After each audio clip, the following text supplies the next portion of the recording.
Chapitre 23. La 7e année, Jojada s'anima de courage, et traita alliance avec les chefs de centaines, Azaria, fils de Jerocham, Ismaël, fils de Joshanan, Azaria, fils d'Obed, Mazéja, fils d'Adaja, et Elishaphat, fils de Zikri. Ils parcoururent Juda, et ils rassemblèrent les Lévites de toutes les villes de Juda, et les chefs de famille d'Israël, et ils vinrent à Jérusalem. Toute l'assemblée traita alliance avec le roi dans la maison de Dieu. Et Jojada leur dit: Voici, le fils du roi régnera, comme l'Éternel l'a déclaré à l'égard des fils de David. Voici ce que vous ferez. Le tiers qui parmi vous entre en service le jour du sabbat, sacrificateur et lévite, fera la garde des seuils. Un autre tiers se tiendra dans la maison du roi, et un tiers à la porte de Jezo. Tout le peuple sera dans les parvis de la maison de l'Éternel.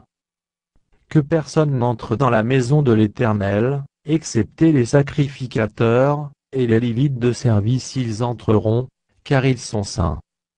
Et tout le peuple fera la garde de l'Éternel. Les lévites entoureront le roi de toutes parts, chacun les armes à la main, et l'on donnera la mort à quiconque entrera dans la maison. Vous serez près du roi quand il entrera et quand il sortira. Les Lévites et tout Juda exécutèrent tous les ordres qu'avait donnés le sacrificateur Jojada. Ils prirent chacun leurs gens, ceux qui entraient en service et ceux qui sortaient de service le jour du sabbat, car le sacrificateur Jojada n'avait exempté aucune des divisions. Le sacrificateur Jojada remit au chef de centaines les lances et les boucliers, grands et petits, qui provenaient du roi David, et qui se trouvaient dans la maison de Dieu.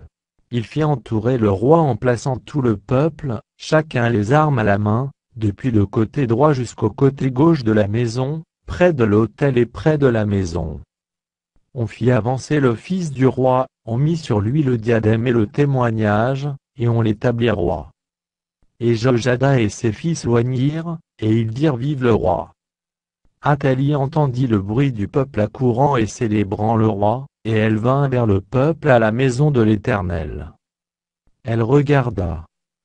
Et voici, le roi se tenait sur son estrade à l'entrée, les chefs et les trompettes étaient près du roi, tout le peuple du pays était dans la joie, et l'on sonnait des trompettes, et les chantres avec les instruments de musique dirigeaient les chants de louange.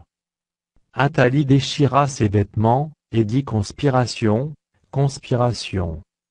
Alors le sacrificateur Jojada, faisant approcher les chefs de centaines, qui étaient à la tête de l'armée, leur dit: Faites-la sortir en dehors des rangs, et que l'on tue par l'épée quiconque la suivra.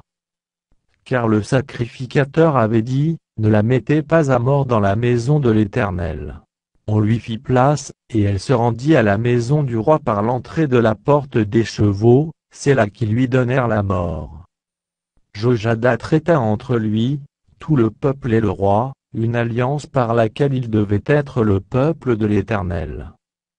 Tout le peuple entra dans la maison de Baal, et ils la démolirent, ils brisèrent ses autels et ses images, et ils tuèrent devant les autels Mathan, prêtre de Baal.